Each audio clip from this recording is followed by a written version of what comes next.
Ce dimanche, nous nous intéressons à la colocation en nous demandant s'il s'agit là d'une solution pour mieux se loger. Pour cela, nous sommes allés à la rencontre de jeunes et de moins jeunes qui expérimentent cette manière de vivre sous un même toit. C'est un reportage de Christophe Amouriot et Boris Vioche. Trouver une location à plusieurs pour partager les frais et aussi pour éviter la solitude, c'est une formule qui plaît toujours aux jeunes et qui attire de plus en plus de seniors. À partir de 2 expériences originales, voici les regards croisés de 2 générations sur cette question. La colocation, une solution pour mieux se loger ? C'est d'abord dans un des quartiers prioritaires de Nantes que nous allons retrouver 3 jeunes colocataires. Ils sont engagés dans le programme CAPS pour colocation à projet solidaire. Ce jour-là, les CAPSeurs, c'est leur nom, font le point avec 2 représentants de l'AFEV, l'association qui porte le projet. Dans les CAPS, on trouve des CAPSeurs. Ce sont des jeunes de 18 à 30 ans qui souhaitent vivre en colocation, qui s'engagent à mener des actions dans le quartier pour créer du lien avec leurs voisins et qui en plus bénéficient d'un loyer qui est modéré parce qu'on est dans du logement social. 200 € de loyer mensuel en moyenne selon le quartier, à diviser par 3. Le tarif CAPSeur est imbattable.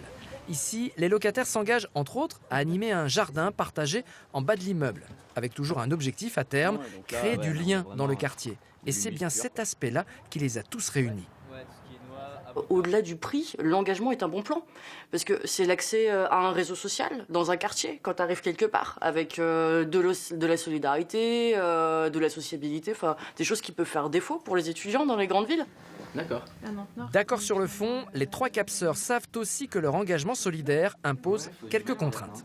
De mêler son activité professionnelle avec son engagement personnel associatif. C'est pas toujours évident, mais bon, je veux dire, c'est comme tout, hein, il faut de la passion.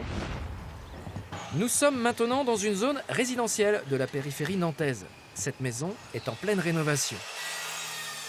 Et elle sera bientôt partagée par des colocataires de 70 ans et plus. Oh, c'est super. On mettra donc, il y aura une... Alors voilà votre salon. Non, là c'est le salon. Il y a quelques mois, Edwige, Paul et Catherine ne se connaissaient pas et c'est grâce à Claire et à l'association Lokiora qu'ils ont trouvé cette maison, adaptée à leurs besoins et à leurs envies. À cet âge-là, on partage plus sa salle de bain, par exemple. Donc là, chacun a sa chambre, sa salle d'eau, un espace de rangement, dressing, et on partage les pièces de vie communes. Là, pour le coup, c'est comme une autre colocation.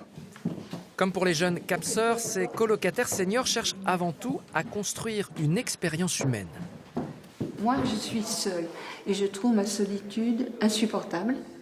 J'habite en Ille-et-Vilaine, dans un village où j'ai pas su me faire de réseau social. Et ici, ça va être plus facile. Je pense qu'il est temps de vivre à mon âge. J'ai 75 ans et franchement, je trouve que c'est génial de pouvoir décider pour sa vie. Et dans le frigo, vous vous organiserez comme vous voudrez, mais vous aurez votre place. On ne veut pas se mettre trop d'obligations au départ. On veut être les acteurs de notre propre vie, et de notre propre vivre ensemble. Pour les seniors, le programme Lokiora reste unique en son genre pour l'instant. Celui des colocataires solidaires entre jeunes, les CAPS, est lui implanté dans 23 villes en France, dont 4 dans l'Ouest, à Angers, Nantes, Saint-Nazaire et Rennes.